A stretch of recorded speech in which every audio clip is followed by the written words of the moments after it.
السلام علیکم ورحمۃ اللہ وبرکاتہ۔ جی ناظرین، جیسا کہ آپ جانتے ہیں یہ رجب المرجب کا مہینہ ہے، اس میں زکوٰۃ دی جاتی ہے۔ جو زکوٰۃ دی جاتی ہے وہ 40واں حصہ ہوتا ہے۔ آپ کے پاس جو رقم ہوتی ہے اس کا 40واں حصہ دیا جاتا ہے۔ اگر آپ کے پاس سونا ہے تو 7.5 تولے پہ زکوٰۃ بنتی ہے۔ اگر آپ کے پاس چاندی ہے تو 25 تولے پہ زکوٰۃ بنتی ہے۔ اگر آپ کے پاس جانور ہیں تو 40 جانوروں کے اوپر زکوٰۃ بنتی ہے، یعنی اگر 40 بکریاں ہوں تو زکوٰۃ بنتی ہے۔ اسی طرح بھیڑیں، بھینس، گائے وغیرہ۔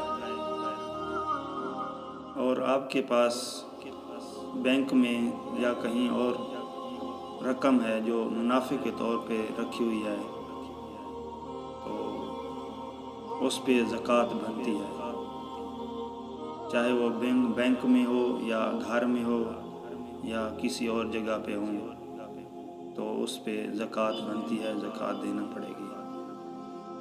ہم سے ایک سوال کیا گیا تھا کہ جو کاروبار میں پیسہ لگاتے ہیں اس پہ زکوٰۃ ہوتی ہے یا نہیں ہوتی؟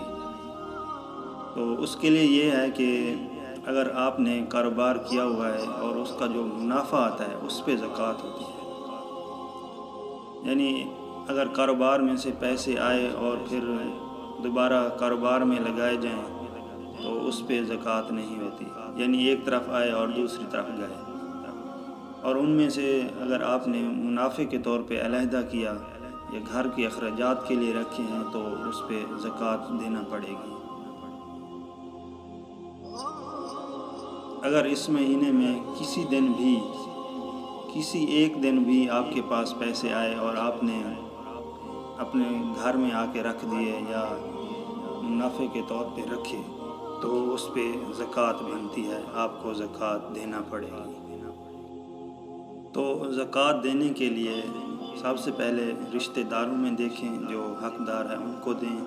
اگر رشتہ داروں میں نہیں ہے تو ہمسایوں میں دیکھیں، وہاں کوئی حقدار ہے تو وہاں پہ دے دیں۔ اگر زکوٰۃ کے بارے میں کوئی بھی سوال پوچھنا ہو تو آپ واٹس ایپ پہ پوچھ سکتے ہیں۔ دعا ہے کہ اللہ تعالی ہمیں بھی زکوٰۃ و خیرات دینے کی توفیق عطا فرمائے۔ آمین ثم آمین۔ فی امان اللہ۔